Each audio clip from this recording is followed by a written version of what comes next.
꼭 알아야 할 어제의 뉴스. 30년 만에 우리나라에서 열린 지구촌 대축제. 내일 밤 8시 평창 올림픽 스타디움에서 열리는 폐회식을 끝으로 17일간의 열전을 마무리합니다. 역대 최다 92개국 2,920명의 선수가 참가한 이번 대회는 당초 우려와 달리 대회 운영과 흥행 면에서 성공적이라는 평가를 받고 있습니다. 캡도 우리가 당초 목표했던 거에 비해서 어제 기준으로 당초 목표 대비해서 100.2% 티켓이 발매가 됐습니다. 미래의 물결을 주제로 한 폐회식에선 평화의 메시지를 한국적인 색채와 역동적인 현대기술로 표현합니다. 전 세계에 우리 전통 문화를 알리고 한류 스타 엑소와 CL 등 K-팝 스타들의 공연도 준비되어 있습니다. 저 무대에 서는 것 자체가 정말 엄청나고 대단하다라고 생각했는데 무대가 끝나면 좀 눈물이 날지도 모를 것 같습니다. 2022년 베이징 대회 개폐회식 총감독인 장임어우 감독은 AI 기술을 활용해 베이징을 알릴 계획이고 대회 기간 평창 밤하늘을 수놓았던 드론쇼도 다시 한번 펼쳐집니다. 각국 선수단이 한데 어우러져 입장하는 가운데 선수 외에 자원봉사자, 관람객이 하나가 돼 축제를 즐깁니다. 성화의 불은 꺼졌지만 우리 모두의 마음속에는 새로운 불꽃이 일어난다라는 메시지도 함께 전달하고자 합니다. 조직위는 개회식보다 추위가 풀렸지만 폐회식에서도 모든 관람객들에게 방한용품을 지급하기로 했습니다. 김정숙 여사와 강경화 외교부 장관 옆으로 빨간색 스키복을 입은 이방카 트럼프 백악관 보좌관이 자리를 잡습니다. 방한 첫날 청와대 만찬을 함께한 뒤 12시간 만에 다시 만난 김 여사와 이방카 보좌관은 나란히 앉아 스노보드 남자 비계어 결승전을 관람했습니다. 김 여사는 장시간 비행으로 피곤한 데다 미국에 두고 온 아이들 걱정에 잠을 못 잘 것 같아 도리어 제가 더 잠을 설쳤다면서 미국 선수들의 선전을 기원했고 이방카 보좌관은 사의를 표했습니다. 두 사람은 김 여사의 휴대전화로 셀카도 찍었습니다. 만찬 때 K-팝을 향한 애정을 드러냈던 이방카 보좌관은 경기장에서도 흘러나오는 K-팝에 몸을 흔들며 분위기를 즐겼습니다. 김 여사는 청와대를 찾은 이방카 보좌관에게 직접 디자인한 비단 실내화를 선물했습니다. 실내에서 신발을 벗는 우리 문화를 불편하게 여길 것을 걱정해 직접 비단을 골라 실내화를 제작한 겁니다. 김 여사는 지난해 트럼프 대통령 국빈 방한 때도 하이힐을 좋아하는 멜라니아 여사를 위해 굽이 높은 실내화를 특별 제작해 준비했습니다.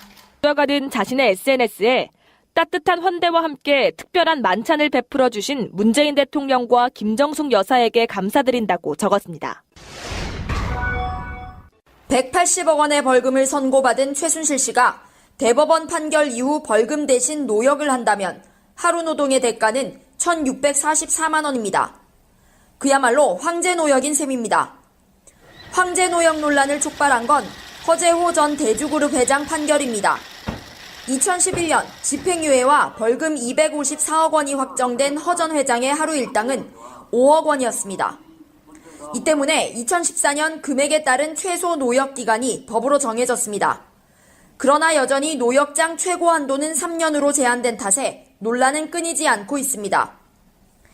탈세로 벌금 38억 6천만 원을 선고받은 전두환 전 대통령의 차남 전재용 씨는 일당 400만 원에, BBK 주가 조작 사건의 당사자 김경준 씨는 일당 2천만 원의 노역장에 처해졌습니다.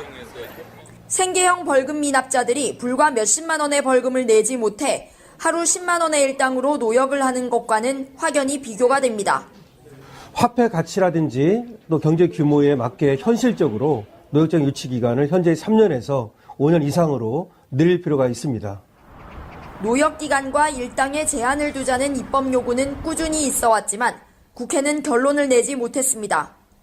매년 수십만 명이 벌금형을 선고받으면서 또 다른 불평등이 시작되고 있는 겁니다. 방송 중간에 좋아요를 눌러주시면 새날팀들에게 큰 힘이 됩니다. 미리 감사합니다. 소유 방송 출연자들의 평균 연령은 26세입니다. 청년들의 목소리를 들어보자는 의도로 기획된 방송입니다.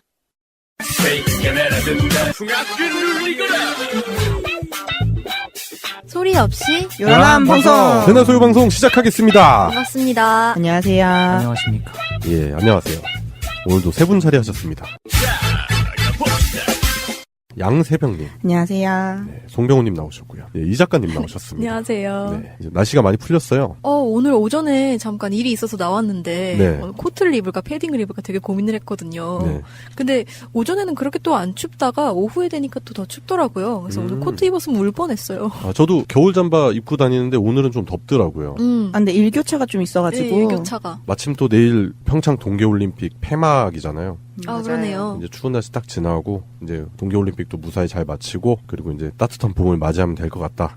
그리고 남북 관계도 점점 해빙으로 가는 게 아닌가 그런 기대감도 해보는 요즘입니다. 예, 그래요. 새날 소유 방송 113화 본격적으로 시작해 보겠습니다. 제도로서의 민주주의가 흔들리고 구타는 일은 이제 없습니다. 민주주의가 밥이고 밥이 민주주의가 되어야 합니다. 예, 오늘의 첫 번째 순서입니다. 예, 오늘 소유방송이 113화죠. 그래서 오늘은 2013년도에 있었던 사건, 사고 얘기를 해볼 건데요. 단연컨대 박근혜 취임, 그걸 2013년도에 있었던 사건이죠? 사고. 대한민국 입장에서 사고죠. 대형 사고. 사고가 있었고, 같은 해에 데뷔되는 사람, 프란치스코 교황이 선출됩니다. 두 사람의 삶이 참 대비적이죠. 예, 박근혜 씨는 독재자의 딸, 프란치스코 교황은 독재에 저항하는 그런 삶을 살았죠. 프란치스코 교황 같은 경우에는 평창 올림픽 때 또 한 번 또 그런 얘기 하셨더라고요. 문재인 대통령을 응원하고 있다고. 야. 어차피 다음 주에는 2014년도 사건 사고 이야기할 때 한번 다시 나올 건데 세월호 가족분들을 대하는 자세. 자국민들의 불행인데도 외면하고 사람 대 사람 간에 그런 따뜻한 온정 그런 건 전혀 없었고 처음에는 막 추모한다는 듯이 그러다가 이제 나중에는 점점 더 외면하죠. 세월호 가족들을 그렇게 대했는데 프란치스코 교황 같은 경우는 이제 대한민국에 방한했을 때 굳이 없는 경로를 만들어 가면서까지 그 세월호 광장에 가서 그 유가족들을 만나고 유민 아빠 김용호 씨를 만나고 이렇게 가는 모습을 보여주는 모습 자체가 사람을 대하는 태도 자체가 다르다. 그렇게 생각할 수 있을 것 같아요. 결국에는 박근혜 씨는 지금 이제 옥중에 갇혀 있는데 선고 기일이 얼마 남지 않았죠. 대다수의 국민들이 만족할 만한 그런 구형을 받지 않겠나 기대감이 들고요. 프란치스코 교황 같은 경우는 지금도 전 세계 평화와 그리고 약한 자들을 위해서 열심히 활동하고 계신다. 그런 모습이 극명하게 대비된다. 그래요. 2013년도에 있었던 사건 사고 간단하게 짚고 넘어갈 건데요. 예, 대한민국에는 사고였죠. 박근혜 씨가 취임을 했고 전 세계적으로는 프란치스코 교황이 선출된 그런 한 해였습니다. 오늘의 첫 번째 순서였습니다. 오늘의 이슈. 예, 오늘의 이슈입니다. 오늘의 이슈 첫 번째는 평창에서 들려오는 좋은 소식들에 대해서 얘기를 해볼 건데요. 어제였죠. 2월 23일 저녁 전 대한민국이 4명의 선수들로 인해서 뜨거웠습니다.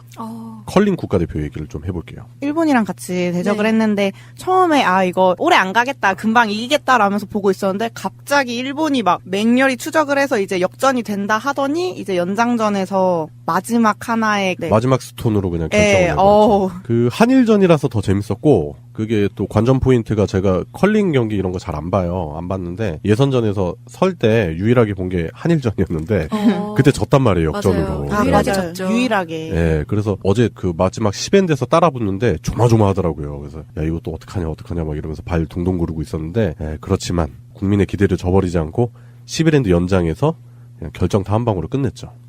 되게 멋있는 장면들이 많이 나왔던 것 같아요. 제가 특히 인상적으로 기억하는 건 5엔드 때 이렇게 일본 스톤을 다 밀어내고 이렇게 트리플 테이크아웃 오는 게 너무 그림이 멋있더라고요. 예, 우리말로 하면은 1타 3피.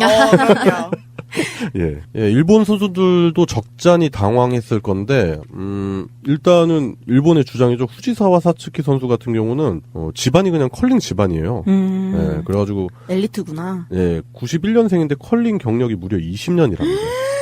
어떻게 그럴 수가 있죠? 그러니까 어릴 때부터 한 거예요. 컬링을. 어릴 때부터 컬링을 했었고 집안 자체가 이제 컬링 집안이니까 컬링만 했겠죠. 컬링 선수가 되는 건 이제 자연스러운 수순이었는데 우리나라 같은 경우는 이제 그 컬링의 우리나라가 불모지였는데 이제 의성적으로 이제 컬링 선수들이 많이 육성이 됐는데 우리나라 주장인 김은정 선수 같은 경우는 컬링 정확한 경력이 한 15년 정도? 이 정도. 예, 그런 걸로 따지자 보면 환경 자체가 좀 다르지 않나.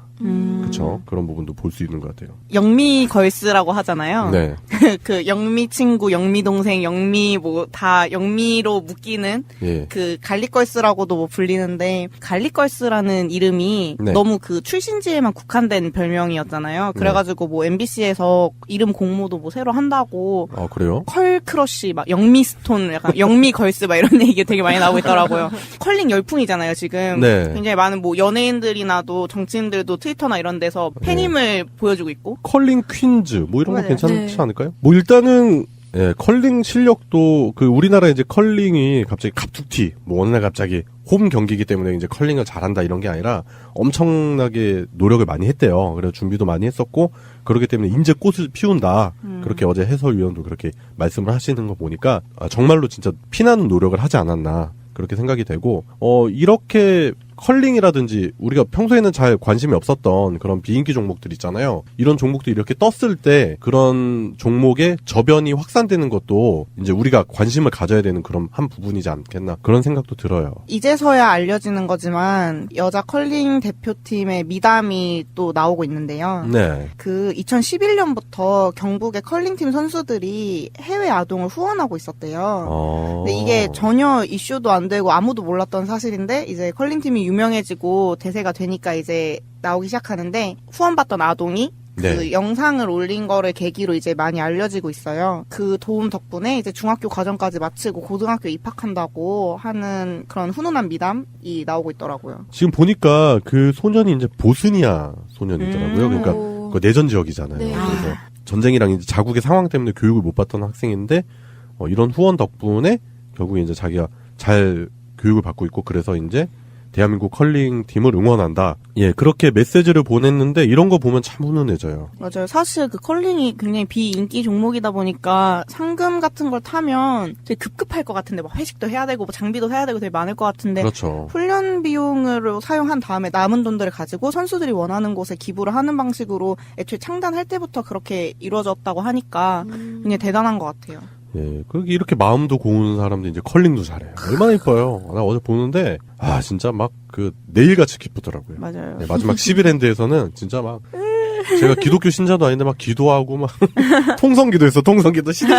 막 이러면서, 제발! 막 이러면서. 저희 방송되는 네. 일요일날 오전 8시 반인가요? 네. 오전에 이제 결승전 하잖아요. 예. 엄청 기대돼요. 다들 아침이어갖고 잘 보실 수 있을지 모르겠는데. 8시 반에 시작이니까 보는 데는 무리는 없을 것 같고. 경기가 또 길기도 하니까. 예, 그리고 또 이제 예선에서 한번 이겼던 스웨덴 팀이랑 하니까 붙어볼만 하다. 맞아요. 스웨덴이 진짜 엄청난 강호라고 하는데 그래도 붙어볼만 하다. 또 포부를 밝히기도 했어요. 예선에서는 이기긴 했지만 우리가 일본을 예선에서 졌다가 이번에 이긴 것처럼 뒤집힐 수 있는 거니까 방심하면 안 되죠. 사람이 너무 비관적이야. 지켜봐야 돼. 비관적인 얘기를 하나 더 하자면은 그 컬링장이 지금 이제 열풍에 비해서 컬링장이 너무 없는 거 아닌가 그런 생각이 들어요. 우리나라 전국에 5개밖에 없대요 컬링장이. 그러니까요. 근데 열풍이 본 지가 얼마 맞아요. 얼마 안 돼서 너무 얼마 안 됐어요. 제가 봤을 때는 동계올림픽이 끝나면 이제 실내 컬링장 막 이런 게 이미 상업적으로 있어요. 많이 생길 것 같아요. 벌써 생겼나요? 어제 친구들이랑 찾아봤는데 명동에 내려는 데서 실제 컬링을 하기는 어렵고 스크린 골프장처럼 스크린 컬링장 이런 거 있다고 하더라고요. 그런 거 이제 좀 대세로. 네, 명동에도 있고. 어떻게 닦지 그럼 이거? 그러니까 센서로 인식하겠지. 갑자기 유선으로 돼가지고. 위 게임처럼 하는 그렇지, 거 그렇지, 아닌가요? 그렇지. 네. 우와. 그래가지고 막 팀별로 뭐 이제 부서별 뭐 이렇게 동아리별 막 해가지고 재밌겠다. 대결을 하지 않겠나. 그 우리나라 사람들도 당구 많이 치잖아요. 그 어제 보니까 그 당구 용어랑 겹치는 게 많아요. 뭐 정말요? 두껍게 얇게 막 이러는 거 보니까 당구도 이런 게 공을 이제 두껍게 때려라 얇게 때려라 해서 이제 그거 맞는 그거에 따라서 각도의 궤적이 달라지고 그러면서 당구를 치는 거거든요. 근데 우리나라는 영미 하나로 다 통일되잖아요. 영미 이러면은 스와핑 빨리 해 하고 영미 이러면 스와핑 시작해. 영미로 하나로 다 되던데. 예, 맞아요. 계속 일본 팀하고 언어가 다른데도 라이 보러는 얘기는 똑같더라고요. 확실히 당구랑 좀 비슷하다는 느낌. 예, 맞아요. 그래서 당구랑 비슷한 느낌이어가지고 앞으로 저변이 많이 확산되지 않을까라는 기대도 해보는 거예요. 당구 좋아하던 사람들이 이제 컬링으로. 예, 이제 당구장 주인들 당구 접고 컬링장. 공간적 제약이 있겠지만 방금 양세병님 말씀하신 대로 뭐 스크린 컬링 뭐 이런 것도 아마 붐이 일지 않을까 하는 그런 기대도 해보게 되네요. 예, 그래요. 평창에서 들려오는 기분 좋은 소식. 대한민국 여성 컬링팀에 관련된 얘기를 해봤는데 뭐 실력도 실력이지만 아까 보스니아 소년에게 후원했었던 그런 미담도 봤을 때 마음까지도 곱지 않나 그런 생각도 해보게 되네요. 오늘의 첫 번째 이슈 여기까지 하겠습니다. 예, 오늘의 이슈 두 번째입니다.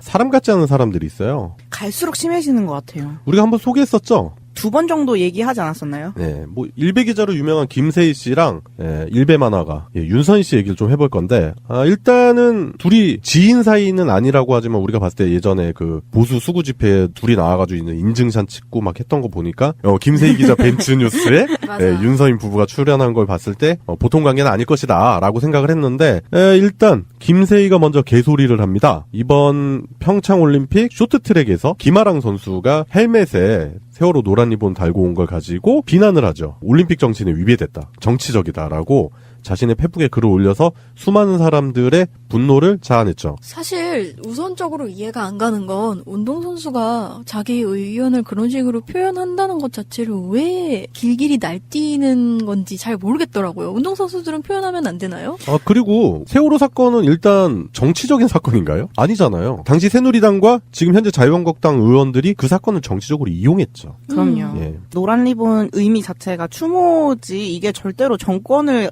선전하는 게 아니잖아요. 올림픽 헌장 50조를 들먹이면서 정치적, 종교적 선전을 금지하는데 이거 문제가 있다 뭐 이런 식으로 얘기를 하는데 솔직히 수많은 스포츠 스타들이 뭐 월드컵이나 어디 다른 곳에서도 다른 외국 스타들도 그렇고 그런 추모의 세레모니를 하거나 한 경우도 굉장히 많잖아요. 네. 정말 쓰잘데기없고 받아들여지지 않을 만한 걸로 트집을 잡고 있다고밖에 생각이 들지가 않고 애초에 올림픽 본질이 인류의 평화 이런 건데 자꾸 이런 걸로 구설수를 만드는 게 정말 이해가 안 되는 부분이죠. 김세희 같은 경우는 과거에도 전력이 있었던 게 그 세월호 참사가 있고 나서 얼마 안 있다가 야구 경기에서 이대호 선수가 글러브에다가 이제 노란 리본 붙이고 나왔는데 그것도 비난했었어요. 사실은 저는 이게 약간 김세희의 그 자라보 논란 같으면 소뚜껑 보고 놀란다고 하는 그런 표현이 맞지 않을까 약간 싶은 게 사실 노란 리본이라는 게 우리 촛불 혁명 했을 때 시민들이 가장 많이 들고 나왔던 아이템 중에 하나기도 하잖아요. 그럼요. 네, 그 세월호 그 사건이 일어났을 때 뭐 사회적으로도 정치적으로도 되게 다양한 문제들이 있었고 그것들을 우리가 적폐라고 얘기를 하잖아요. 그리고 그 모든 가치가 어떻게 보면 노란 리본으로 표명이 또 되기도 했었고요. 그래서 이 사람들은 노란 리본만 보면은 병적으로 그런 걸 떠올리는 게 아닐까 싶어요. 그래요. 김세희가 올린 글 자체가 오로지 4년 전 세월호 침몰에 대한 추모뿐인가? 아니면 박근혜 정부의 책임도 함께 묻기 위함인가라고 썼어요.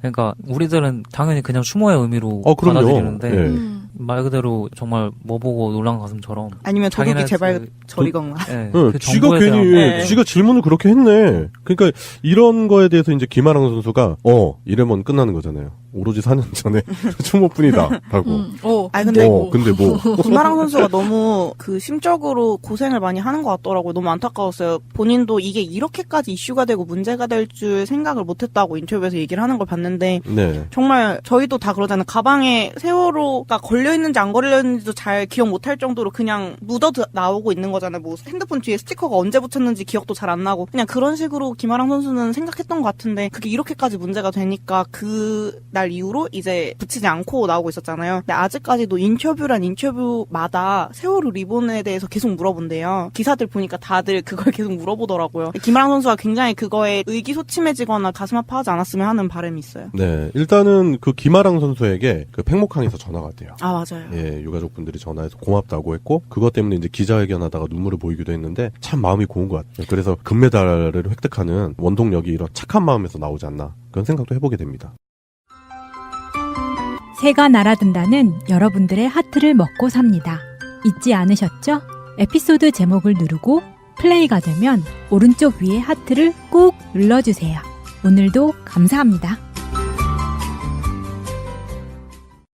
더 많은 분들이 들을 수 있도록 하트 꼭 눌러주세요.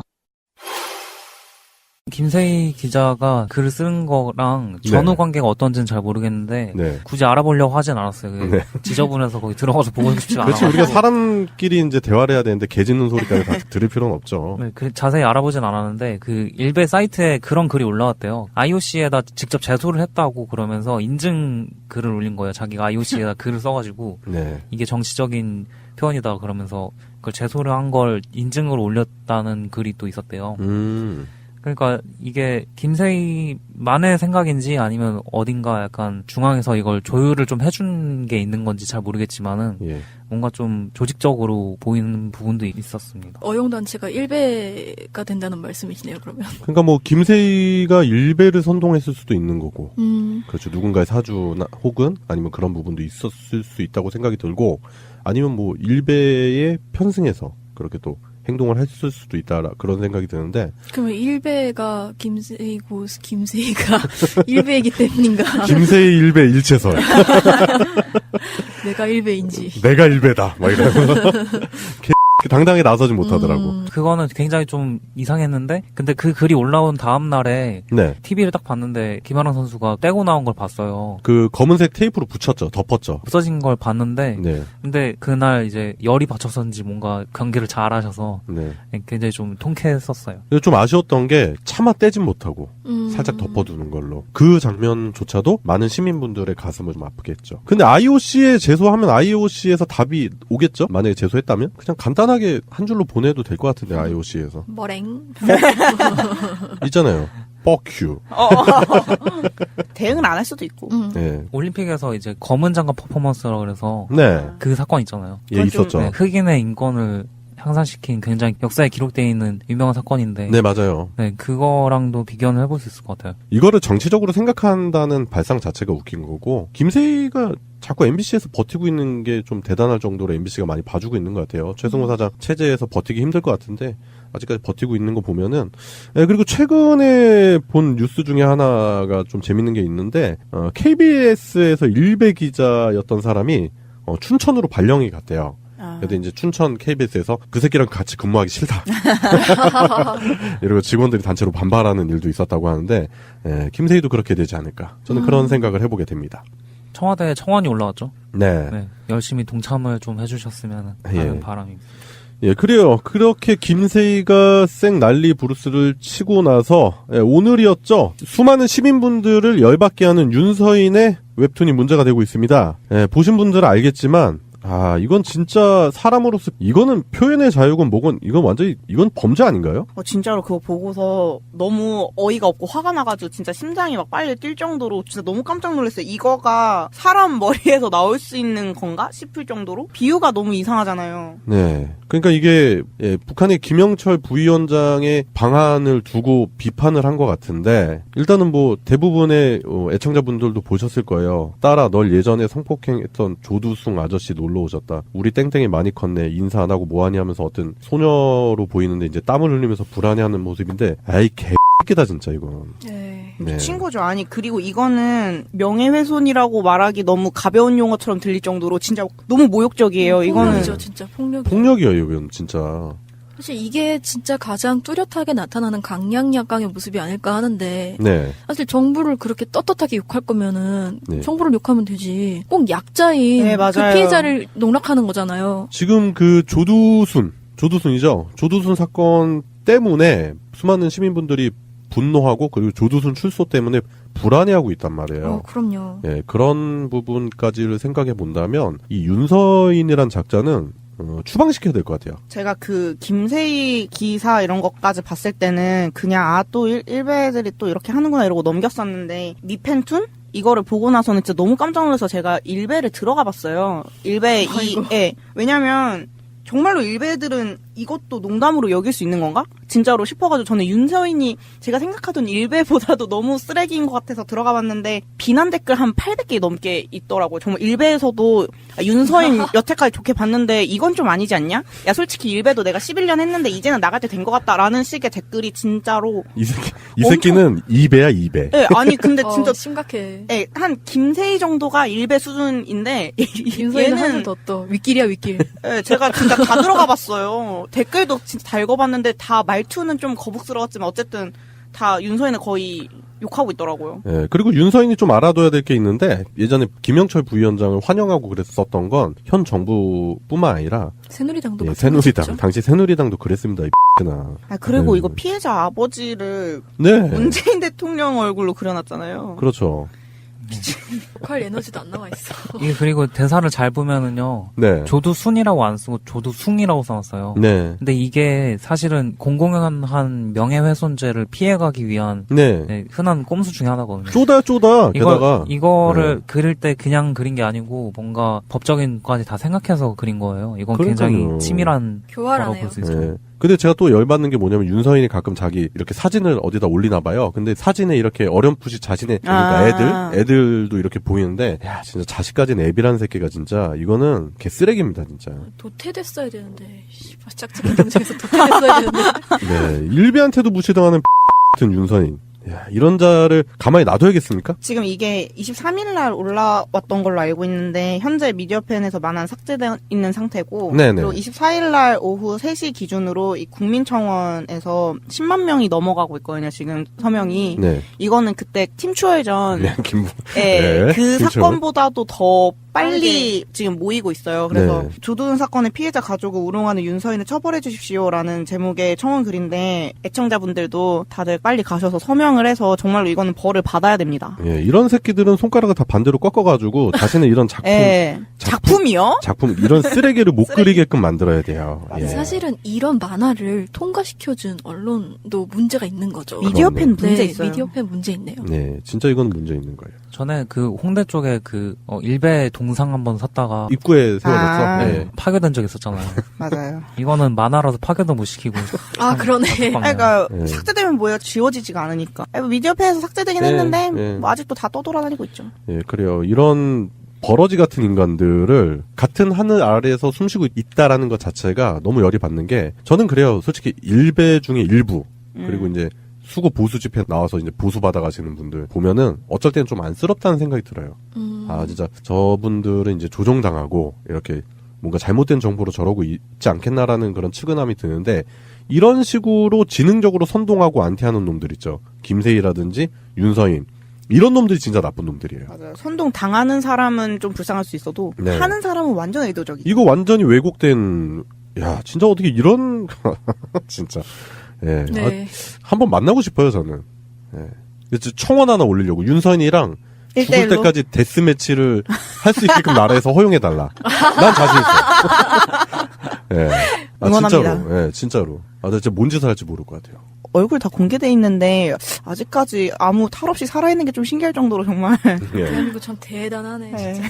그 요번에 언론에서 극찬했잖아요. 그 총기나 이렇게 중무장한 경찰 없어도 치안이 잘 유지되는 평창 동계올림픽을 보면서 대한민국의 치안 수준이 참 높다고 얘기했잖아요. 아쉽다 이러면서. 예. 근데 속으로는 참 아쉬워요. 이런 일이 있으면 좀 아쉬워요. 예. 네.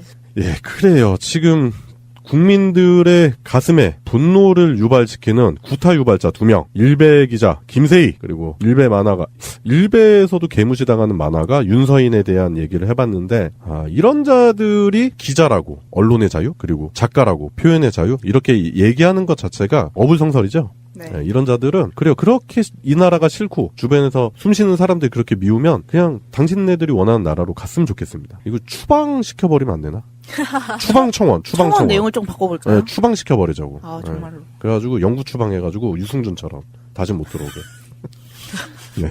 그렇게 만드는 것도 나쁘지 않을 것 같아요. 도편 추방제처럼. 네, 도편을 그렇죠. 던져서 추방시켜. 도편을 머리에 꽂아서 추방시키는 거죠. 딴지 추방되던지. 해적에 검 꽂는 그 게임처럼. 뿅! 하고 날아가는 거. 네. 그래요. 인간 같지 않은 2명에 대해서 얘기해봤습니다. 금주의 시사. 예, 금주의 시사 시간입니다. 금주의 시사 첫 번째는 송병우 님이 준비하신 시사를 들어볼 건데요. 어떤 시사 준비하셨죠? 네. 이번에 제가 준비한 시사는, 간만에 과학 시사인데요. 지난주에도 과학 시사 하지 않았어요? 그랬나요? 뭐가 간만이지? 간만에 보기는 하지만. 일주일 만에. 네, 일주일 만에. 간만에 과학 시사. 어떤 과학 시사 준비하셨습니까? 이번에는, 우주로 간 자동차에 대해서. 네, 우주로 간 자동차요? 약간 애니메이션 이름 같은데? 이번에 테슬라 모터스에서 네. 로켓을 쐈는데, 펠컨 헤비 로켓이라는 나가는 그 로켓을 쐈어요. 펠콘 헤비 로켓. 네. 예. 그 로켓에 제일 위에 이제 실리는 짐이 가장 중요한 짐이거든요. 그렇죠. 멀리 나가는 거기 때문에. 네. 근데 거기에 실려 있던 게 자동차랑 우주 비행사 모형이 실려서 그게 이제 그냥 우주 공간에 광활한 우주 공간에 던져졌어요. 왠지 귀엽다. 네. 마케팅이 이제 글로벌을 넘어서 유니버스로 가는 거예요. 귀여워. 지구 근처에 뭐 UFO가 떠다닌다면은 지나가면서 저 뭐야 막 이러면서 그러니까 그럴 만한 상황인 거죠. 아 그러니까 그걸 한 의도가 있을 거 아니에요. 네, 일단은 의도 자체는 이걸 만든 일론 머스크가 네. 원대한 꿈을 가지고 있잖아요. 화성에 사람들을 보내고 싶다. 최소 100명 이상을 보내고 싶다는 꿈을 가지고 있어요. 근데 그걸 이루기 위해서는 어쨌든 사람들을 태운 로켓이 거기까지 가야 되잖아요. 화성까지. 그렇죠. 가야죠. 네. 근데 가는 그 시간과 거리가 엄청나기 때문에 네. 그걸 어떻게 하면 효율적으로 빠르게 갈 수 있는지에 대해서 여러 가지 고려될 게 굉장히 많죠. 네. 근데 그걸 나사 같은 어떤 국가기관이 아니고 그냥 일개 기업이 해내기에는 그게 쉽지 않은 도전이란 말이죠. 그러니까 민간 우주항공산업. 네. 그렇죠. 그렇죠. 네. 근데 그거를 이제 효과적으로 해내기 위해서 이제 어떻게 보면 실험 정신인 거죠. 네. 그래서 이 자동차를 쏴서 그 자동차가 이제 거의 화성 근처까지 이제 날아가요.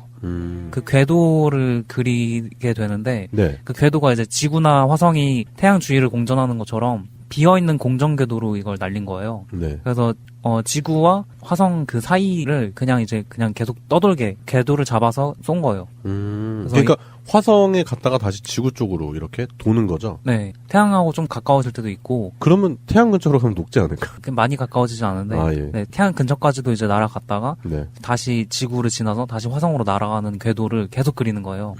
그렇게 궤도를 만들어서 쏜 건데, 그렇게 계획했던 궤도를 얼마만큼 정확하게 날아가느냐. 그거를 이제 측정해서 그 자신들의 그 우주 공간에서 어떤 궤적을 그리는 그 기술 자체를 좀 더 정밀도를 높이기 위해서 실험을 하는 거예요. 아, 근데 왜 전기차로 했을까요? 그게 이제 그 테슬라 모터스라는 자동차 회사가 네. 원래 자동차 회사이기 때문에 제일 처음 만든 자동차가 있어요. 네. 그게 그냥 처음부터 전기차로 만든 게 아니고 지금은 테슬라 모델 3 뭐 해가지고 전기차가 나오잖아요. 근데 원래 테슬라 모터스가 처음 나왔을 때는 100% 전기차로 만든 게 아니고 로드스터라고 그래서 이미 있는 자동차가 있었어요. 네, 로드스터 알아요. 네, 로드스터라고 해서 약간 이게 위에가 뚫려 있고. 네, 그리고 2인승으로 구성되어 있고 이제 바퀴 부분이 이제 스포츠카처럼 돼 있고. 네, 주로 영화에서 이제 문 열지도 않고 막 그 그렇죠. 위로 뛰어서 점프해서 타는 그 차 있잖아요. 네. 남자들의 로망. 네. 그 차를 이제 휘발유로 가는 그 차를 이제 전기차로 개조한 로드스터. 테슬라 로드스터라는 모델이 있는데 그게 네. 이제 테슬라 모터스라는 거대한 기업의 첫 시작이었어요. 그래서 그런 기념적인 의미로 그 로드스터 모델을 쏜 거예요. 그 차 자체가 가지는 상징성도 있는 것 같고 그걸 이제 전기차로 응용해서 테슬라가 만들어서 그걸 우주 공간에 띄웠다. 근데 그게 이제 단순히 뭐 자사의 홍보가 아니라 자사가 이제 추진하려고 하는 민간 우주 항공 산업에 있어서의 그 원대한 실험 중에 하나다. 뭐 이런 의미네요. 네. 이때까지 제가 몇 번 설명을 드렸듯이 그 테슬라 모터스에서는 이미 비행기 스페이스X죠. 정확하게 말하면 스페이스X에서는 그 로켓을 쏴서 네. 그 로켓의 가장 크고 비싼 부분인 1차, 2차 로켓을 땅에 다시 착지시켜서 재활용할 수 있는 기술을 이미 마련을 했는데 다음번에 이제 쏠 로켓이 있어요. 거기엔 인공위성을 이제 쏘는데 네. 인공위성을 쏘고 나서 그 로켓 자체는 이제 없애버릴 예정이에요.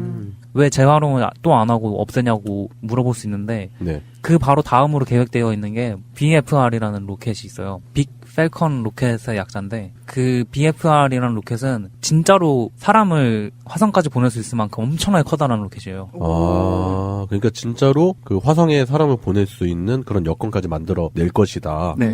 은하철도 999처럼. 뭐야?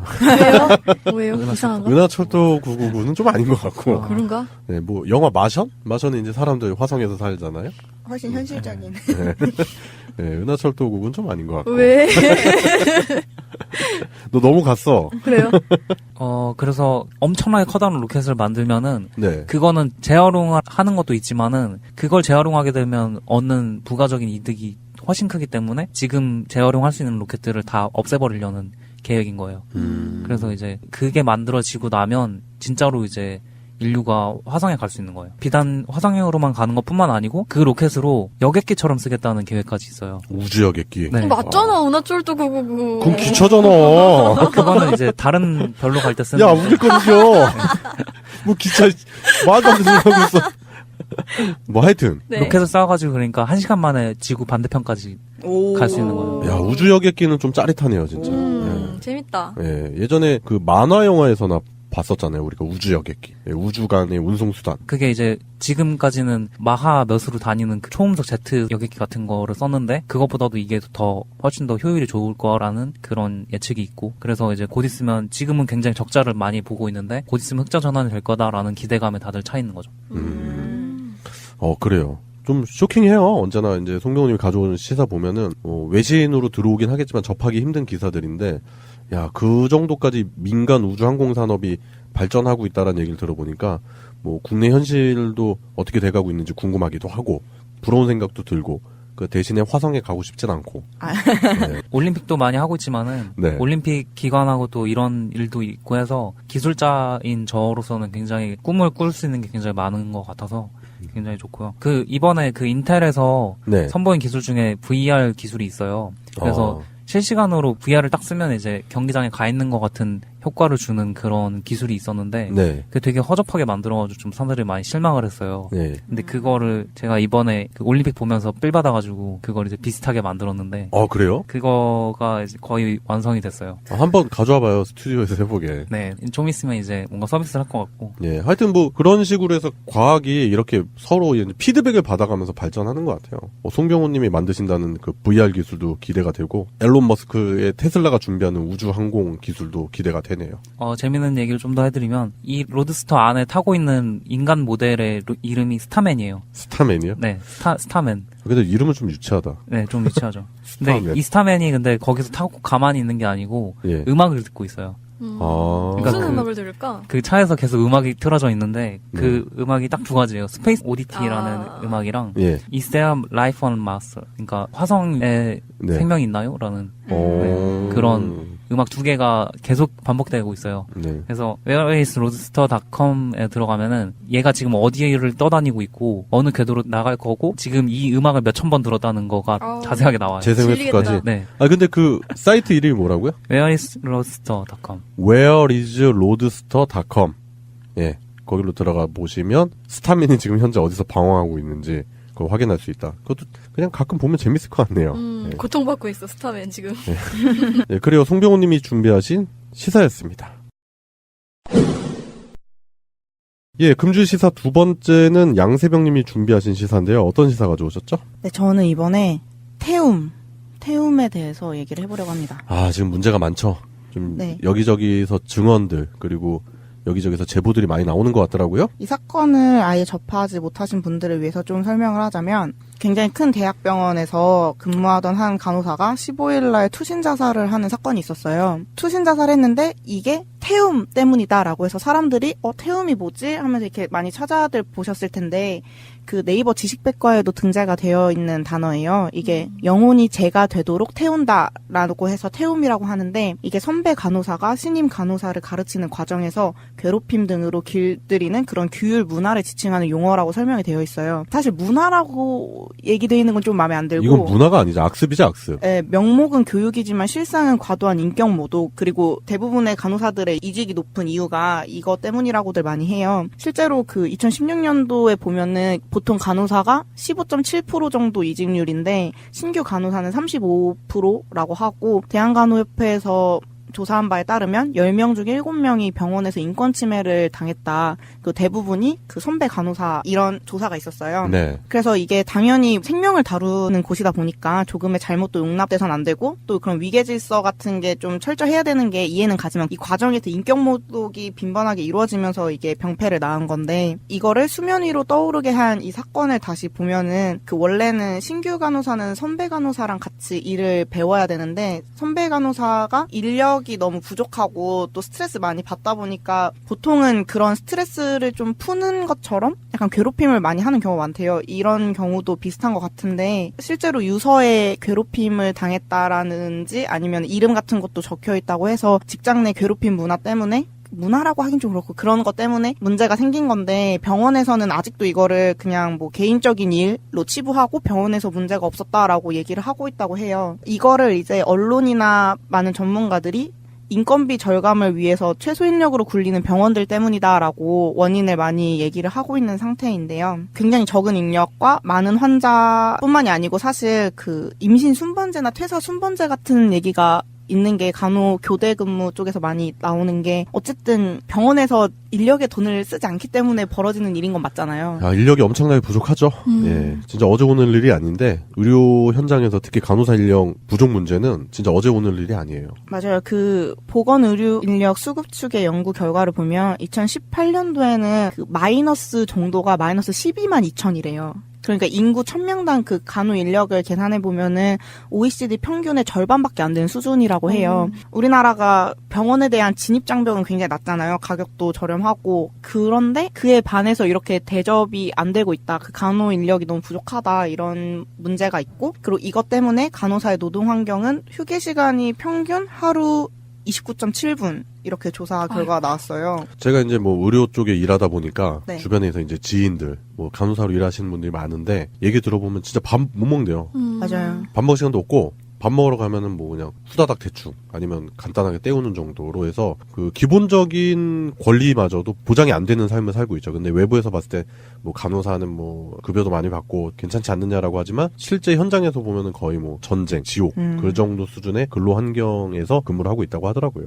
맞아요. 이 투신 자살했던 이 간호사분의 경우도 남자친구 피셜로는 하루에 3시간 정도 잤다고 얘기하고 밥을 못 먹는 경우도 굉장히 많았다고 하고 그래서 사실 이 괴롭힘을 굉장히 6개월 동안 당하고 있었대요. 작년 9월에 입사해서. 그래서 그만두기로 상담까지 이미 하고 있는 상태였는데 그 사이에 이제 이 신규 간호사의 실수로 환자가 재시술을 해야 되는 상황이 난 거예요. 그러니까 어쨌든 잘못을 한 거죠. 근데 여기서 이제 신규 간호사니까 선임들이 위로를 해주거나 아니면 같이 뭔가 이 문제를 해결하려는 태도를 보여야 되는데 그 선임이 너 소송 걸릴지도 몰라? 이런 식으로 그건 진짜 트라우마를 언어폭력이다. 그래서 그 남자친구가 올린 글을 보면은 진짜 벌벌 떨면서 나와서 진짜 큰일 났다고 그 다음부터 이제 오프를 내고 소송 피해 사례를 계속 찾아본 거예요. 그러면서 얼마나 불안했을까. 네, 계속 그거에 시달리다가 이제 병원에는 오프 중이라고 하고 이제 가족들한테는 출근했다고 얘기하고 그러고 이제 그런 선택을 했다고 해요. 그러니까 얼마나 이게 말도 안 되는 상황이 된 건지 모르겠는데 그 인력 부족으로 환자에게 적절한 서비스를 제공하고 있지 못하다라는 응답이 간호사들이 76.6%가 그렇게 얘기를 했대요. 그러니까 다들 이런 문제로 고생을 하고 있는 거고 그래서 이제 이거에 대한 대응책이 이미 나왔어야 되는 거잖아요, 사실. 네. 근데 그거를 이제 보면 미국은 간호사 인력법이 93년도에 이미 제정이 돼 있어서 간호사 한 명당 환자 비율을 정해놨는데 우리 정부도 그런 비슷한 게 있기는 한가 봐요. 우리나라 있어요. 네, 그죠. 네, 의료 인력 기준 해가지고 그 병상 수라든지 외래 환자 수, 그다음에 네. 입원 환자 수에 따라서 의료인이 어느 정도 있어야 되는지 기준이 있는데 현실적으로 그게 지켜지기가 힘들죠. 네, 그래서 대한간호협회 회장이 이 사건 이후로 얘기한 게 그 법정 인력 기준을 준수하지 않은 병원을 막 고발 조치를 하겠다라고 얘기를 했지만 이게 또 뭐 어떻게 될지 잘 모르는 거고. 현실적으로 많이 힘듭니다. 네. 예.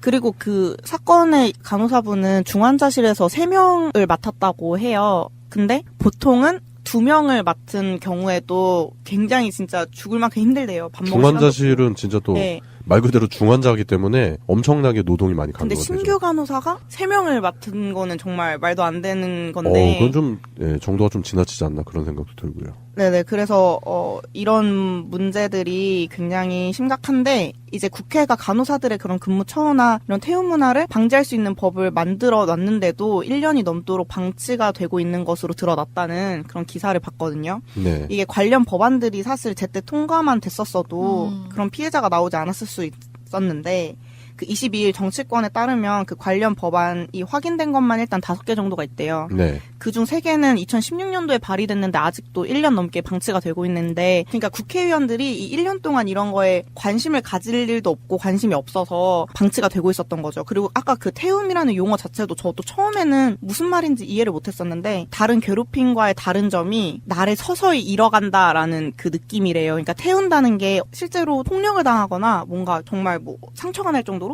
이런 경우는 거의 없고 종이를 한 끝에서부터 이렇게 태우기 시작하면은 점점 이렇게 타들어가 흘러가다가 아예 다 소멸돼 버리잖아요. 네. 그것처럼 그 신체적 폭력이나 심한 비속어 없이 나 때문에 민폐고 내가 정말 아무것도 아닌 것 같은 비참한 기분이 들게 하는 그런 거라서 좀 태움이라는 얘기가 자존감을 나오고, 없애는구나. 네, 약간 학습된 무기력 같은 거랑도 비슷하네요. 네, 좀 그런 식으로 얘기가 있긴 하더라고요. 네. 그래서 다시 그 법안 얘기로 돌아오면 태움 문화를 방지할 수 있는 법안이 2016년도 10월에 한정혜 더불어민주당 의원이 근로기준법 일부 개정안에서 직장 내 괴롭힘 방지법을 내놨었고, 또 민주당이랑 정의당이 같이 해서 보건의료 인력 지원 특별 법안 같은 것도 냈었고, 이런 식으로 5가지 정도가 이미 나와 있는데 이제 제대로 수립된 건 이제 하나도 없는 거죠. 아이고. 그러다 보니까 이런 문제가 사실 정말 이렇게 딱 투신 자살이라는 비극적인 사건이 나와야만 다들 뭔가 아차한 것처럼 또 이런 비슷한 법안들을 막 많이 발의를 하겠죠. 뭔가 제대로 제대로 되지는 않는데, 그래서 이런 문제가 정말 아까 얘기했던 것처럼 고질병이고 너무 오래된 문제인데 아직까지도 제자리 걸음을 하고 있다. 예, 야당인 자유한국당이 계속 국회 보이콧하고 있죠. 예. 그런 부분 잘 생각해야죠. 맨날 지들이 민생 그러면서 지들이 정작 그런 민생 법안 통과 안 시키고 있어요. 맞아요. 그리고 이게 인력에만 너무 치중을 또 하기가 그런 게, 이게 정말로 문화란 말이 싫다고는 했지만 정말 문화가 돼버렸대요. 그래서 한가한 병동이어도 당연히 이런 거를 태움 문화를 해야 된다고 뭔가 생각을 해서 뭔가 신규 간호사를 태우지 않는 그런 선배들이 왜 이상하다 이런 식으로 얘기하고, 신규 간호사가 실수를 하면은 다 이런 갈구질 않아서 이렇게 실수한 거다 뭐 이런 식의 문화가 형성이 돼서, 저는 인터뷰를 봤어요. 정말로 그런 식으로 얘기를 하고, 그래서 정말 누구는 그렇게 얘기했어요. 차라리 언론에서 하도 인력 문제 얘기를 하는데 난 차라리 우리 병원이 너무 바빴으면 좋겠다고, 바빠서 나를 괴롭힐 그 시간조차 없었으면 좋겠다고 얘기를 하는데 정말 가슴이 아프더라고요. 그래서 이런 인력 문제뿐만이 아니라 아까 얘기한 것처럼 직장 내 괴롭힘 방지법 이런 것도 제대로 이렇게 수렴이 돼서 네. 문제가 빨리 해결이 됐으면 좋겠어요. 네, 맞아요. 공론화 되길 되게 잘한 것 같아요. 만약에 공론화가 안 되고 이분의 자살로 그냥 끝맺음을 했다면 네. 그 집단 내에서는 사실 이 자살을 매도하려는 움직임도 있었을 것 같아요. 그렇죠. 얘가 개인적인 견디지 문제. 못해서 예. 그냥 저기 한 거다, 도태된 거다라고 부적응자의 일탈 뭐 이런 거. 그런 식으로 예. 말했을 것 같아요. 꼭. 이 가지고 사람 괴롭히는 거 어디 군대에서 많이 보던 건데. 근데 제가 이제 가끔 이제 병원 가서 보면 저는 그런 거 유심히 보거든요. 사람들의 표정 이런 거 좀 유심히 봐요. 그들이 쓰는 언어, 대화 이렇게 보면은 특히 응급실 이런 데는 살벌하더라고요. 저 사람이 과연 저 정도의 갈굼 속에서 환자한테 적절한 서비스를 제공할 수 있을까? 나 같으면 지금 멘붕 상태에 있는데 집에 가고 싶겠다 이런 생각이 들 정도로 심하게 하더라고요. 그래서 우리가 의료 현장에 가면 이제 보통 우리가 의료인들한테 상처 주는 말이라든지 이런 거 많이 하거든요. 왜냐면 그 감정 노동이에요, 그것도. 대부분 다 몸이 불편한 상태에서 가잖아요. 그러다 보니까 한 걸음만 좀 물러서서 생각을 좀 했으면 좋겠다라는 생각도 들고, 소비자 입장에서도. 그리고 글쎄요, 이런 갈굼 악습이라든지 이런 것들이 과연 조직을 탄탄하게 성장시키는 원동력이 될까요? 아니라고 봅니다, 저는. 그 안에서는 이렇게 분명히 피해자가 버젓이 존재하고 있을 거고요. 이 피해자들이 점점 더 많이 양산이 되겠죠. 예, 그래요. 양세병님이 준비하신 시사, 지금 대한민국 의료계의 문제점과 모순점들에 대해서 이제 그 간호사분의 자살로 인해서 이제 많이 좀 드러나려고 하는 움직임이 보이는데, 이런 부분들은 좀 빨리 개선이 돼야 될 것 같고, 이렇게 안타깝게 사람들이 그 일을 견디지 못해서 목숨을 끊는다, 이것만큼 비극적인 일이 없겠죠. 사람을 살리는 공간이잖아요, 병원이. 근데 정작 거기서 근무하는 사람들의 생명은 너무도 짧다. 그들 간에 서로 보호해주는 시스템도 없이 사라져가는 생명들이 있다라는 게 참 비극적이네요. 예, 그래요. 양세병님이 준비하신 시사였습니다. 예, 이 작가님이 준비하신 시사 들어볼 건데요. 어떤 시사 준비하셨죠? 제목을 나무를 10번 찍는 것은 폭력이라고 정해봤습니다. 10번 찍어 안 넘어가는 나무가 있어요. 맞아요. 네, 그리고 10번 찍어서도 안 되고요. 10번 찍는 거는, 그거는 범죄죠. 혹시 그 월계관 이야기 아시나요? 그리스 로마 신화에 나오는 네. 월계관이 어떻게 생겼는지 얘기가 있는데, 그게 저는 스토킹의 원조격이라고 생각을 하거든요. 그 아폴론이라는 신이 다프네를 한눈에 반해가지고 쫓아가는데 다프네가 싫어해요. 그럼 거기서 멈춰야 되는데 다프네가 계속 도망가고 아폴론은 계속 쫓아가는 거예요. 그래서 다프네가 그래요. 아빠 나 좀 살려주세요 이래요. 그래가지고 다프네를 나무로 만들어버리죠. 네. 그래서 다프네가 나무가 됐는데 아폴로는 여전히 미련을 버리지 못하고, 내가 너의 나무로 관을 만들어서 쓰고 다닐게. 그리고 박제시켜서 이렇게 놓겠다는. 네, 그렇죠. 그 뭐 대회나 뭐 전투에서 승리한 용사들에게 이 관을 씌움으로써 승리를 취하할게라는 말을 합니다. 그게 신화에 읽었을 때는 되게 뭐지? 약간 처음에는 그게 뭔가 문제인지 몰랐는데 그게 커서 보니까 스토킹이더라고요. 맞아요. 네. 우리나라도 고대 설화 중에 그런 게 있잖아요. 백제 무왕 이야기. 뭐 이것저것 많죠. 선화공주. 뭐 루머를 만들어서 예, 그것도 일종의 스토킹 아닌가요? 그렇죠. 예. 아기를 가지고. 예. 헬레나도 그렇고 다 이상해요. 허위사실 유포의 명예훼손까지.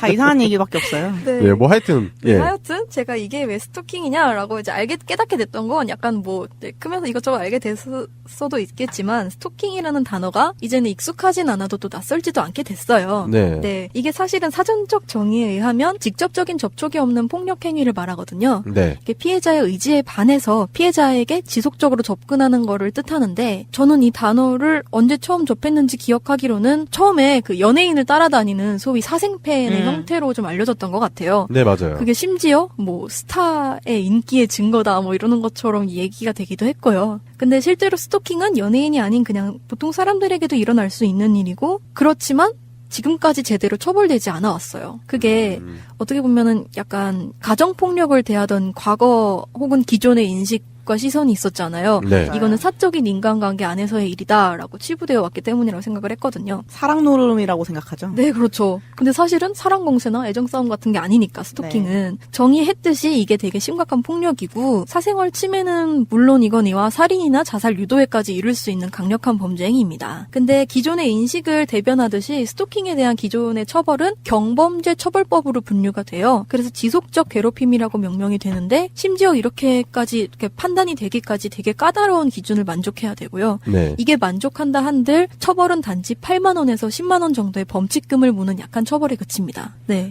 나도 그냥 할 수 있겠다. 네, 그렇죠. 10만 원만 가지고 있으면 스토킹 할 수 있네. 짱이다. 나 아기를 가지고 누군가를 망가뜨리고 싶으면 그냥 8만 원이나 10만 원 인출해가지고 주머니에 넣어놓고 갖고 다니면 돼요. 이게 경범죄로 분류돼 있다라는 것 자체가 문제네요. 그렇죠. 네. 아까 말했듯이 중범죄인데? 네. 자살이나 그런 것까지 유도할 수 있는 심각한 범죄인데요. 그럼요. 이거 스토킹 당해본 사람들은 아는데 되게 피폐해져요. 제가 한번 당해봤는데 정말요? 네. 비슷한 사례로 한번 당해봤거든요.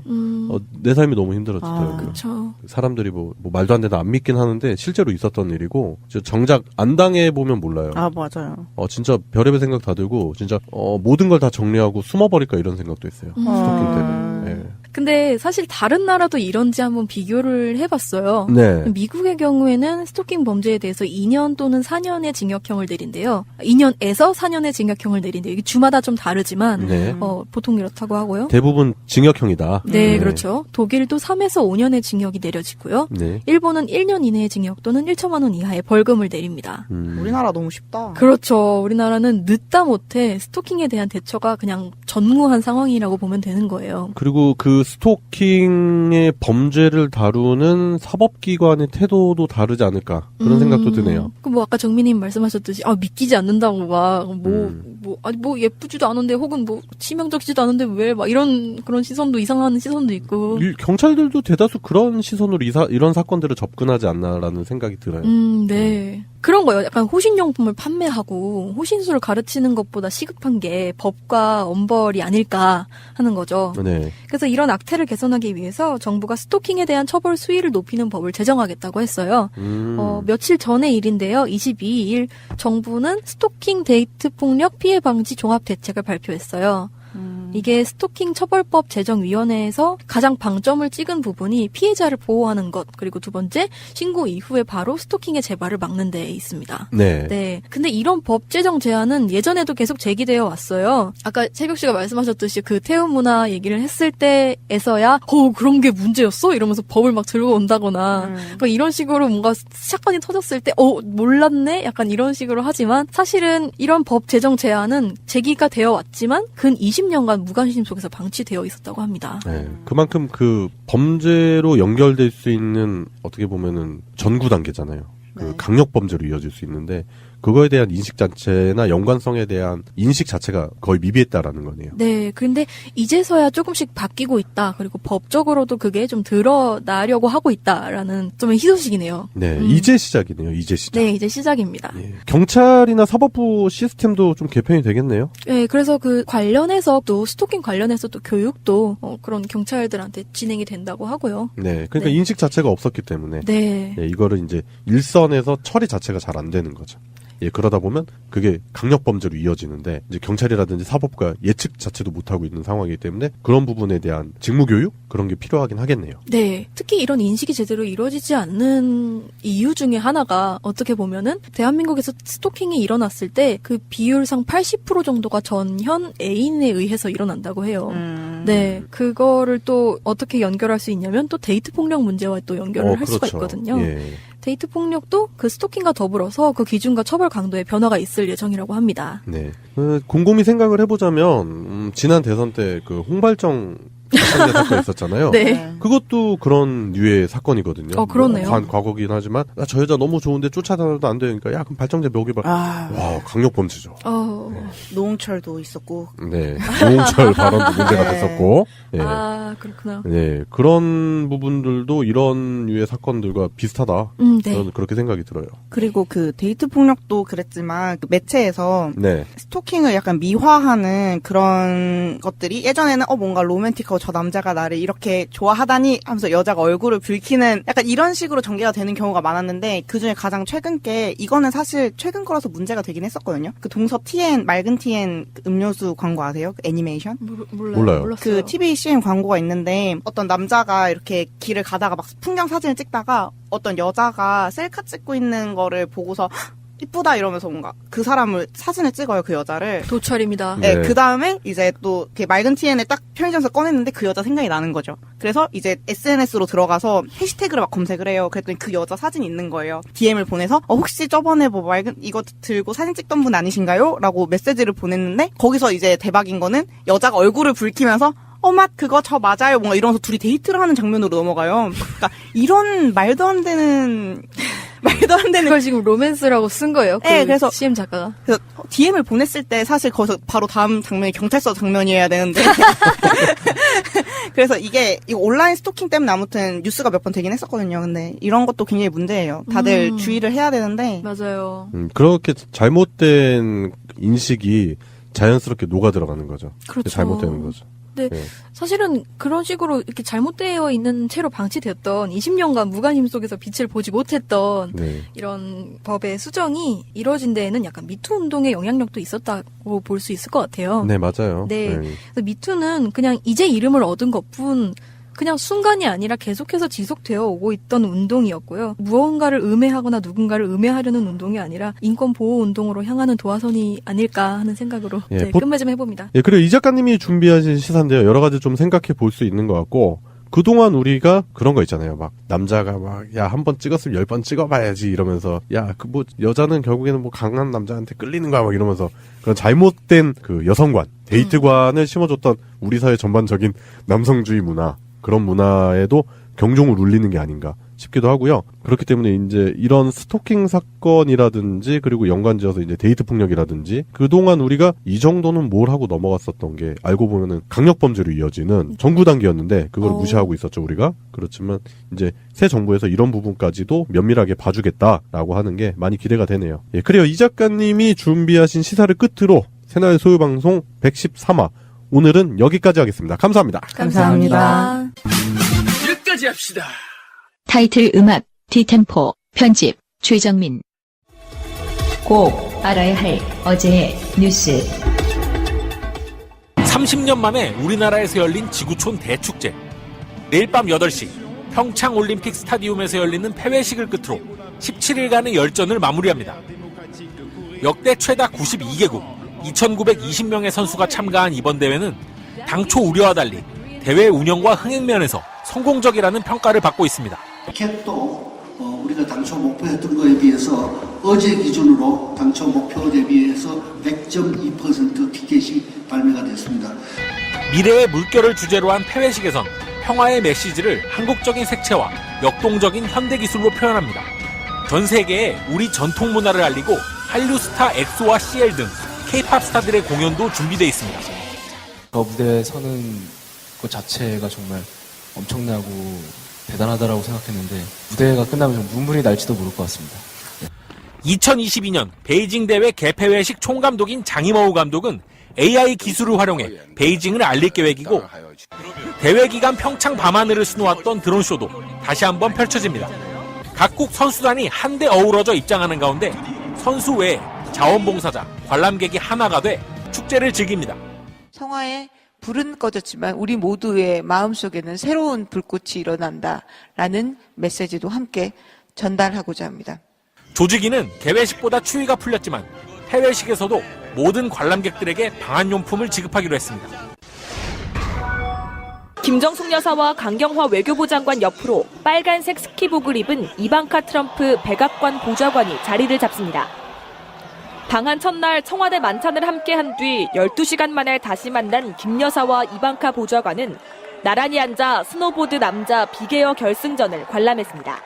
김 여사는 장시간 비행으로 피곤한 데다 미국에 두고 온 아이들 걱정에 잠을 못 잘 것 같아 도리어 제가 더 잠을 설쳤다면서 미국 선수들의 선전을 기원했고 이방카 보좌관은 사의를 표했습니다. 두 사람은 김 여사의 휴대전화로 셀카도 찍었습니다. 만찬 때 K-팝을 향한 애정을 드러냈던 이방카 보좌관은 경기장에서도 흘러나오는 K-팝에 몸을 흔들며 분위기를 즐겼습니다. 김 여사는 청와대를 찾은 이방카 보좌관에게 직접 디자인한 비단 실내화를 선물했습니다. 실내에서 신발을 벗는 우리 문화를 불편하게 여길 것을 걱정해 직접 비단을 골라 실내화를 제작한 겁니다. 김 여사는 지난해 트럼프 대통령 국빈 방한 때도 하이힐을 좋아하는 멜라니아 여사를 위해 굽이 높은 실내화를 특별 제작해 준비했습니다. 보좌관은 자신의 SNS에 따뜻한 환대와 함께 특별한 만찬을 베풀어 주신 문재인 대통령과 김정숙 여사에게 감사드린다고 적었습니다. 180억 원의 벌금을 선고받은 최순실 씨가 대법원 판결 이후 벌금 대신 노역을 한다면 하루 노동의 대가는 1,644만 원입니다. 그야말로 황제 노역인 셈입니다. 황제 노역 논란을 촉발한 건 허재호 전 대주그룹 회장 판결입니다. 2011년 집행유예와 벌금 254억 원이 확정된 허 전 회장의 하루 일당은 5억 원이었습니다. 이 때문에 2014년 금액에 따른 최소 노역 기간이 법으로 정해졌습니다. 그러나 여전히 노역장 최고 한도는 3년으로 제한된 탓에 논란은 끊이지 않고 있습니다. 탈세로 벌금 38억 6천만 원을 선고받은 전두환 전 대통령의 차남 전재용 씨는 일당 400만 원에, BBK 주가 조작 사건의 당사자 김경준 씨는 일당 2천만 원의 노역장에 처해졌습니다. 생계형 벌금 미납자들이 불과 몇십만 원의 벌금을 내지 못해 하루 10만 원의 일당으로 노역을 하는 것과는 확연히 비교가 됩니다. 화폐 가치라든지 또 경제 규모에 맞게 현실적으로 노역장 유치 기간을 현재 3년에서 5년 이상으로 늘릴 필요가 있습니다. 노역 기간과 일당에 제한을 두자는 입법 요구는 꾸준히 있어 왔지만 국회는 결론을 내지 못했습니다. 오로지 4년 전 세월의 침몰에 대한 추모뿐인가? 아니면 박근혜 정부의 책임도 함께 묻기 위함인가? 라고 썼어요. 네. 그러니까 우리들은 당연히 그냥 추모의 의미로 받아들이는데 네. 말 그대로 정말 뭐 보고 놀란 가슴처럼 아니면 도둑이 제발 저리건가. 그 쥐가 괜히 쥐가 질문을 그렇게 했네. 그러니까 이런 거에 대해서 이제 김아랑 선수가 이러면 끝나는 거잖아요. 오로지 4년 전에 추모뿐이다 라고. 근데 뭐 김아랑 선수가 너무 그 심적으로 고생을 많이 하는 것 같더라고요. 너무 안타까웠어요. 본인도 이게 이렇게까지 이슈가 되고 문제가 될 줄 생각을 못했다고 인터뷰에서 얘기를 하는 걸 봤는데 정말 저희도 다 그러잖아요. 가방에 세월호가 걸려있는지 안 걸려있는지도 잘 기억 못할 정도로 그냥 묻어 나오고 있는 거잖아요. 뭐 핸드폰 뒤에 스티커가 언제 붙였는지 기억도 잘 안 나고 그냥 그런 식으로 김아랑 선수는 생각했던 것 같은데 그게 이렇게까지 문제가 되니까 그날 이후로 이제 붙이지 않고 나오고 있었잖아요. 근데 아직까지도 인터뷰란 인터뷰마다 세월호 리본에 대해서 계속 물어본대요. 기사들 보니까 다들 그걸 계속 물어보더라고요. 김아랑 선수가 굉장히 그거에 의기소침해지거나 가슴 아파하지 않았으면 하는 바람이 있어요. 네, 일단은 그 김아랑 선수에게 그 팽목항에서 전화가 왔대요. 맞아요. 예, 유가족분들이 전화해서 고맙다고 했고 그것 때문에 이제 기자회견하다가 눈물을 보이기도 했는데 참 마음이 고운 것 같아요. 그래서 금메달을 획득하는 원동력이 이런 착한 마음에서 나오지 않나 그런 생각도 해보게 됩니다. 새가 날아든다는 여러분들의 하트를 먹고 삽니다. 잊지 않으셨죠?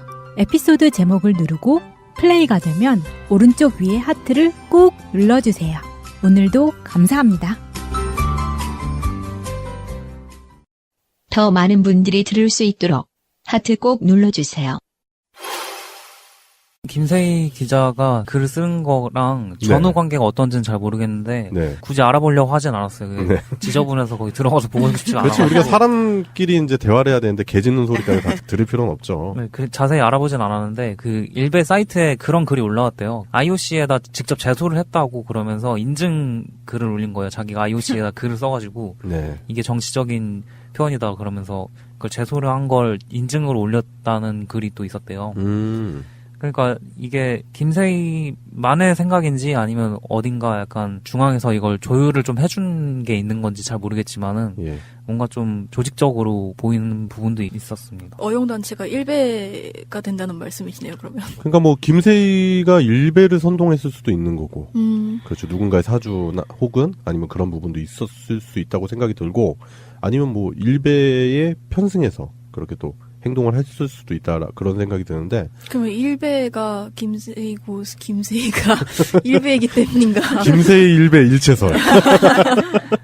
내가 일베인지. 내가 일베다. 막 이러면서 당당히 나서지 못하더라고. 그거는 굉장히 좀 이상했는데, 근데 그 글이 올라온 다음 날에 TV를 딱 봤는데 김연아 선수가 떼고 나온 걸 봤어요. 그 검은색 테이프로 붙였죠, 덮었죠. 없어진 걸 봤는데, 근데 그날 이제 열이 받쳐서인지 뭔가 경기를 잘하셔서 굉장히 좀 통쾌했었어요. 좀 아쉬웠던 게 차마 떼진 못하고 살짝 덮어두는 걸로. 그 장면조차도 많은 시민분들의 가슴을 좀 아프게 했죠. 근데 IOC에 제소하면 IOC에서 답이 오겠죠? 만약에 제소했다면? 그냥 간단하게 한 줄로 보내도 될 것 같은데, IOC에서. 뭐랭?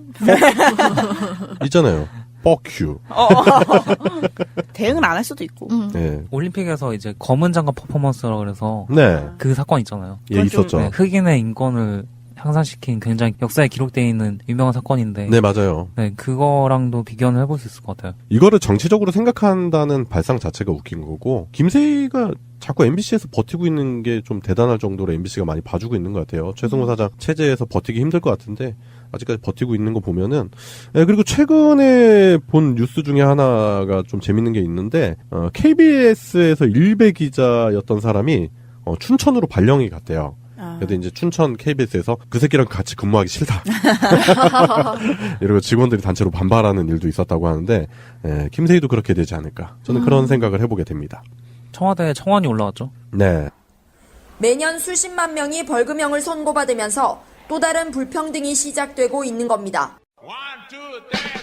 방송 중간에 좋아요를 눌러주시면 새날팀들에게 큰 힘이 됩니다. 미리 감사합니다. 소요 방송 출연자들의 평균 연령은 26세입니다. 청년들의 목소리를 들어보자는 의도로 기획된 방송입니다.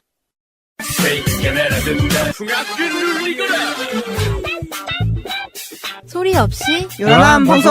새날 소요 방송 시작하겠습니다. 반갑습니다. 안녕하세요. 안녕하십니까. 예, 안녕하세요. 오늘도 세 분 자리하셨습니다.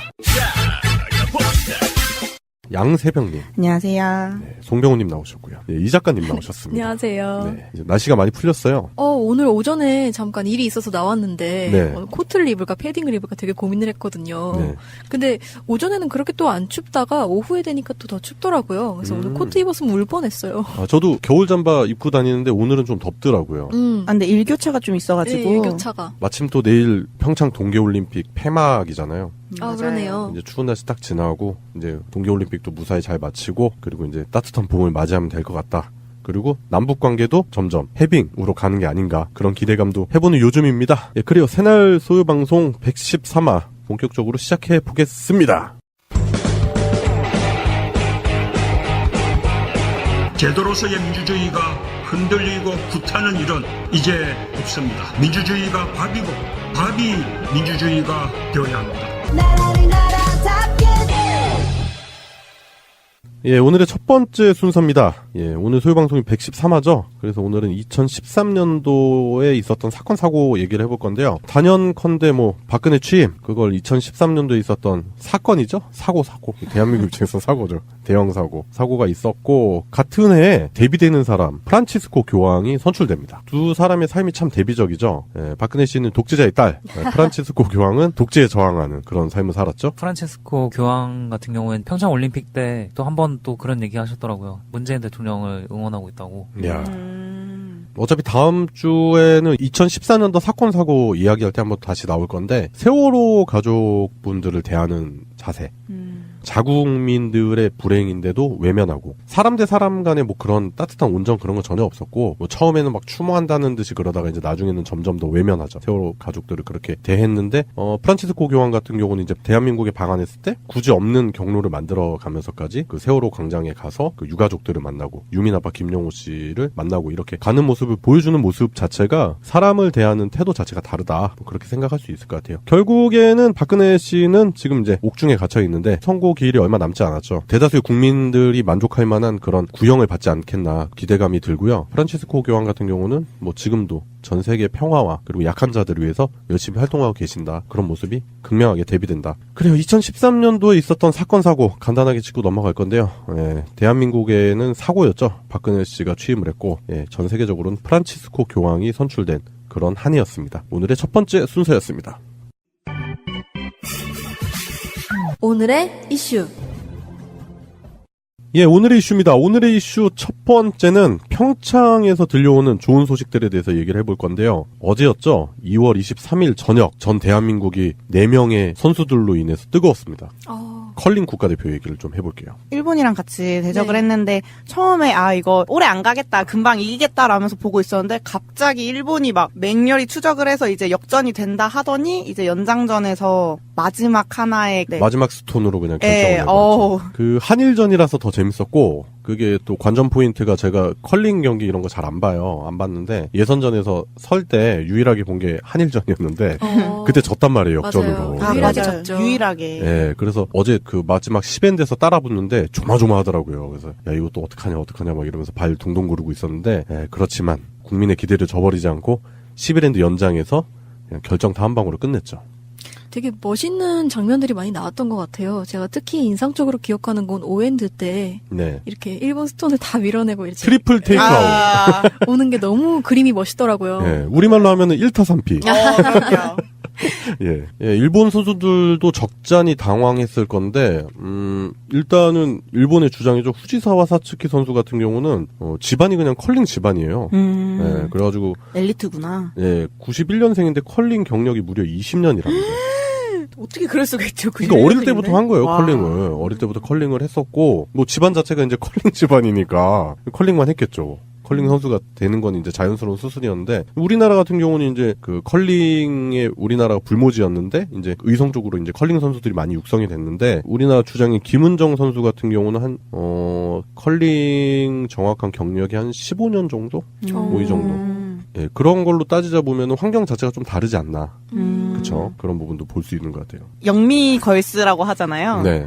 그 영미 친구, 영미 동생, 영미 뭐 다 영미로 묶이는 그 갈릭걸스라고도 뭐 불리는데 갈릭걸스라는 이름이 너무 그 출신지에만 국한된 별명이었잖아요. 그래가지고 뭐 MBC에서 이름 공모도 뭐 새로 한다고. 그래요? 컬크러쉬 막 영미 스톤 약간 영미 걸스 막 이런 얘기 되게 많이 나오고 있더라고요. 컬링 열풍이잖아요 지금. 굉장히 많은 뭐 연예인들이나도 정치인들도 트위터나 이런 데서 팬임을 보여주고 있고. 컬링 퀸즈 뭐 이런 거 괜찮지 않을까요? 뭐 일단은 컬링 실력도 그 우리나라 이제 컬링이 갑자기 갑툭튀 뭐 어느 날 갑자기 홈 경기이기 때문에 이제 컬링을 잘한다 이런 게 아니라 엄청나게 노력을 많이 했대요. 그래서 준비도 많이 했었고 그렇기 때문에 이제 꽃을 피운다. 그렇게 어제 해설위원도 그렇게 말씀을 하시는 거 보니까 정말로 진짜 피나는 노력을 하지 않았나. 그렇게 생각이 되고 이렇게 컬링이라든지 우리가 평소에는 잘 관심이 없었던 그런 비인기 종목들 있잖아요. 이런 종목들이 이렇게 떴을 때 그런 종목의 저변이 확산되는 것도 이제 우리가 관심을 가져야 되는 그런 한 부분이지 않겠나 그런 생각도 들어요. 이제서야 알려지는 거지만 여자 컬링 대표팀의 미담이 또 나오고 있는데요.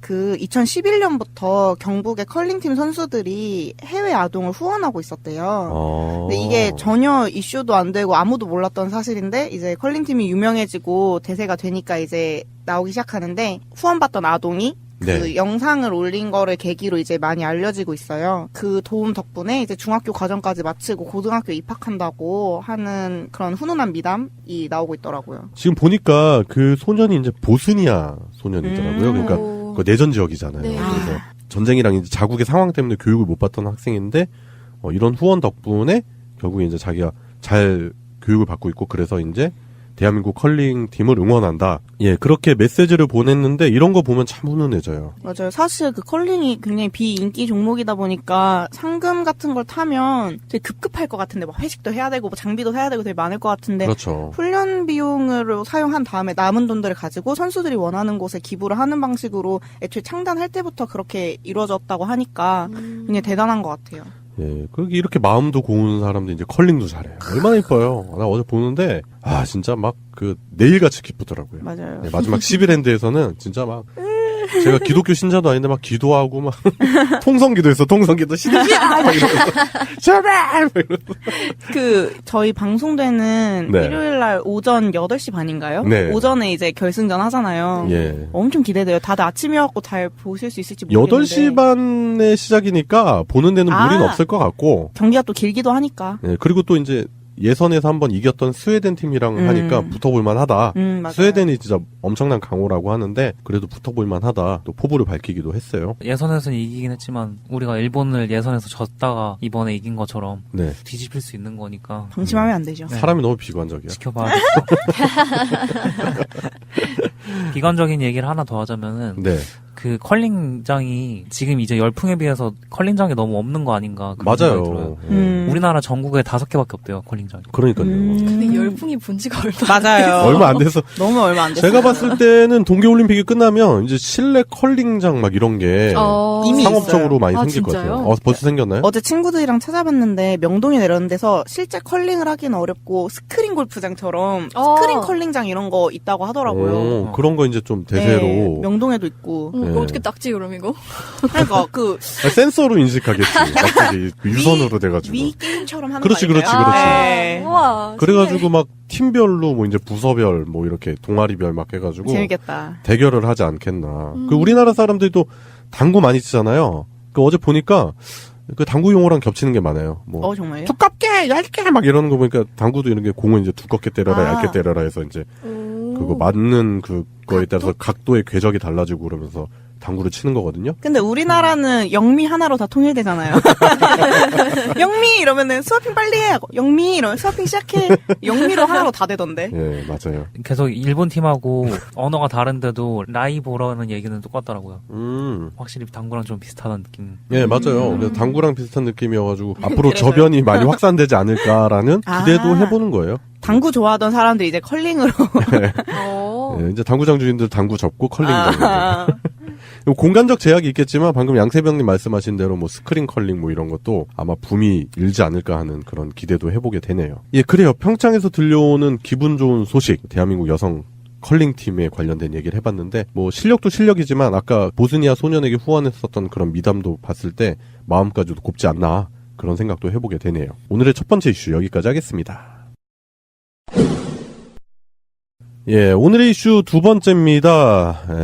사람 같지 않은 사람들이 있어요. 갈수록 심해지는 것 같아요. 우리가 한번 소개했었죠? 2번 정도 얘기하지 않았었나요? 네, 뭐 일베 기자로 유명한 김세희 씨랑 일베 만화가 윤선 씨 얘기를 좀 해볼 건데 일단은 둘이 지인 사이는 아니라고 하지만 우리가 봤을 때 예전에 그 보수 수구 집회에 둘이 나와가지고 있는 인증샷 찍고 막 했던 거 보니까 김세희 기자 벤츠 뉴스에 윤서인 부부가 출연한 걸 봤을 때 보통 관계는 아닐 것이다라고 생각을 했는데 일단 김세희가 먼저 개소리를 합니다. 이번 평창올림픽 쇼트트랙에서 김아랑 선수가 헬멧에 세월호 노란 리본 달고 온 걸 가지고 비난을 하죠. 올림픽 정신에 위배됐다. 정치적이다라고 자신의 페북에 글을 올려서 수많은 사람들의 분노를 자아냈죠. 사실 우선적으로 이해가 안 가는 건 운동선수가 자기 의견을 그런 식으로 표현한다는 것 자체를 왜 길길이 날뛰는 건지 잘 모르겠더라고요. 운동선수들은 표현하면 안 되나요? 그리고 세월호 사건은 일단 정치적인 사건인가요? 아니잖아요. 당시 새누리당과 지금 현재 자유한국당 의원들이 그 사건을 정치적으로 이용했죠. 그럼요. 예. 노란 리본 의미 자체가 추모지 이게 절대로 정권을